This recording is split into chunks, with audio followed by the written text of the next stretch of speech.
பீஜிங்கில் உள்ள மக்கள் மண்டபத்தில் அமெரிக்க ஜனாதிபதிக்கு உற்சாக வரவேற்பளிக்கப்பட்டது.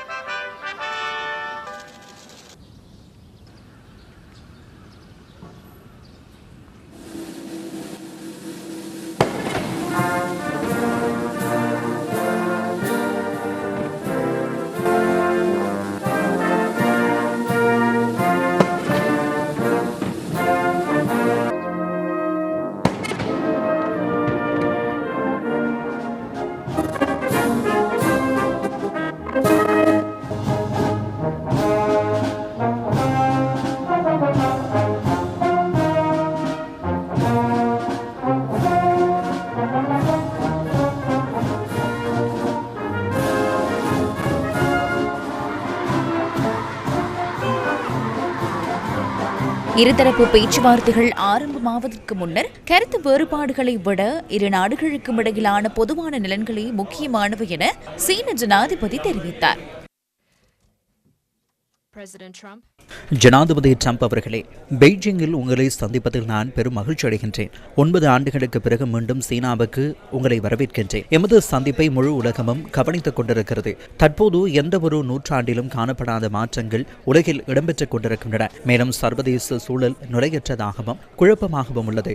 உலகம் ஒரு புதிய சந்திப்புக்கு வந்துள்ளது. சீனாவும் அமெரிக்காவும் இந்த பொறிகளை முறியடித்து ஒரு புதிய முன்மாதிரியான வல்லரசு உறவுகளை உருவாக்க முடியும். உலகளாவிய சவால்களை ஒன்றிணைத்து எதிர்கொண்டு உலகுக்கு அதிக ஸ்திரத்தன்மையை வழங்க எம்மால் முடியுமா? எமது இரு நாட்டு மக்களின் நலனுக்காகவும் மனித குலத்தின் எதிர்காலத்திற்காகவும் எமது இருதரப்பு உறவுகளுக்கு ஒரு பிரகாசமான எதிர்காலத்தை நம்மால் ஒன்றிணைந்து கட்டியெழுப்ப முடியுமா? இவை வரலாற்றுக்கும் உலகுக்கும் மற்றும் மக்களுக்கும் மிக முக்கியமான கேள்விகளாகும். வல்லரசு நாடுகளின் தலைவர்கள் என்ற ரீதியில் நீங்களும் நானும் பதிலளிக்க வேண்டிய எமது காலத்தின் கேள்விகள் இவை. இந்த ஆண்டு அமெரிக்க சுதந்திரத்தின் 250வது ஆண்டு விழாவாகும். உங்களுக்கும் அமெரிக்க மக்களுக்கும் எனது வாழ்த்துக்களை தெரிவித்துக் கொள்கின்றேன். எமது இரு நாடுகளுக்கும் இடையே வேறுபாடுகளை விட பொதுவான நலன்களே அதிகம் என்று நான் எப்போதும் நம்புகின்றேன். ஒரு நாட்டின் வெற்றி என்பது மற்றைய நாட்டுக்கான ஒரு வாய்ப்பாகும். நிலையான இருதரப்பு உறவு என்பது உலகில் நல்லது. சீனாவும் அமெரிக்காவும் ஒத்துழைப்பதன் மூலம் நன்மையடையவும் மோதிக்கொள்வதன் மூலம் நஷ்டமடையவும் வாய்ப்புள்ளது.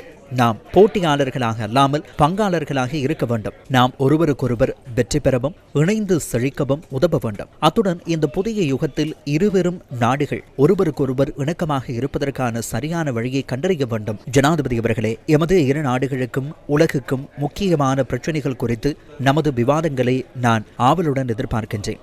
சீன அமெரிக்க உறவுகள் எனும் அந்த பிரம்மாண்டமான கப்பலை சரியான பாதையில் செலுத்துவதற்கு உங்களுடன் இணைந்து பணியாற்ற விரும்புகின்றேன். அதன் மூலம் 2026ஆம் ஆண்டை சீன அமெரிக்க உறவுகளின் ஒரு புதிய அத்தியாயத்தை திறக்கும் ஒரு வரலாற்று சிறப்புமிக்க ஆண்டாக மாற்றுவோம்.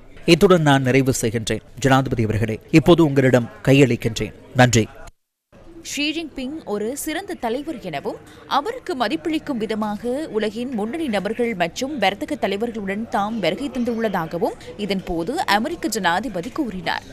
ஜனாதிபதி அவர்களே, உங்களுக்கு மிக்க நன்றி. உண்மையை சொன்னால் எனக்கு அளிக்கப்பட்ட இந்த கௌரவம் இதற்கு முன்னர் எவருக்கும் கிடைக்காத ஒன்றாகும். குறிப்பாக அந்த சிறுவர்களை கண்டபோது நான் மிகவும் மகிழ்ச்சி அடைந்தேன்.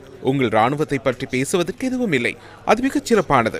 ஆனால் அந்த சிறுவர்களை எனது மனதை கவர்ந்தார்கள். நாம் இருவரும் நீண்ட காலமாக ஒருவரை ஒருவர் அறிவோம். சொல்லப்போனால் இரு நாடுகளின் ஜனாதிபதிகளுக்கிடையே நிலவிய மிக நீண்ட கால உறவு நமக்கிடையே உள்ளது. அது எனக்கு பெரும் கௌரவமாகும். நமது நட்பு மிகவும் வலிமையானது. என்ன பிரச்சனைகள் வந்தாலும் நாம் அவற்றை தீர்த்து கொண்டோம். நான் உங்களை தொலைபேசியில் தொடர்பு கொள்கின்றேன், நீங்கள் என்னை தொடர்பு கொள்கின்றீர்கள். மக்களுக்கு தெரியாவிட்டாலும் நாம் எந்த ஒரு பிரச்சனையையும் மிக விரைவாக தீர்த்து கொண்டோம். எதிர்காலத்திலும் நமக்கு ஒரு சிறந்த எதிர்காலம் உள்ளது.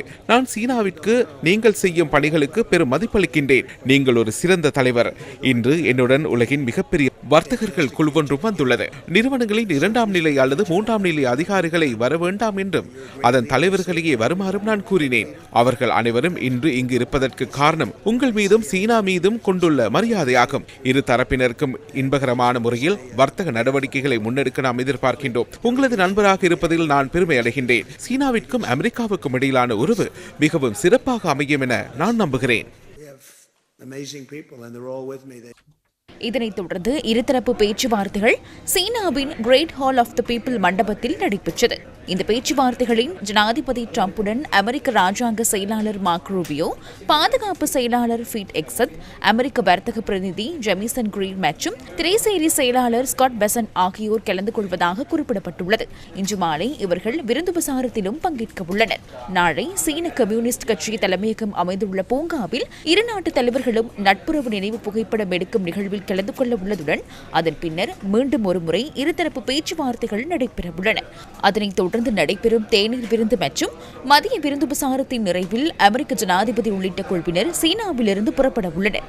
3 நாட்கள் உத்தியோகபூர்வ விஜயத்தை மேற்கொண்டு அமெரிக்க ஜனாதிபதி டொனால்டு டிரம்ப் நேற்று சீனாவை சென்றடைந்ததுடன் அவரை சீன துணை ஜனாதிபதி ஹாங் ஜெங் உள்ளிட்ட குழுவினர் வரவேற்றிருந்தனர். இந்த விஜயத்தில் அமெரிக்க ராஜாங்க செயலாளர் மார்க் ரூபியோ, பாதுகாப்பு செயலாளர் பீட் எக்ஸட் மற்றும் டிரம்பின் மகன் எரிக் டிரம்ப் ஆகியோரும் இணைந்து கொண்டுள்ளனர். தொழில்நுட்பத்துறையின் ஜாம்பவான்களான டெஸ்லா நிறுவனத்தின் ஈலோன் மஸ்க், என்விடியா நிறுவனத்தின் ஜென்சன் ஹுவாங் மற்றும் ஆப்பிள் நிறுவனத்தின் டிம் குக் உள்ளிட்ட பல வர்த்தக தலைவர்களும் சீனாவுக்கு வருகை தந்துள்ளனர்.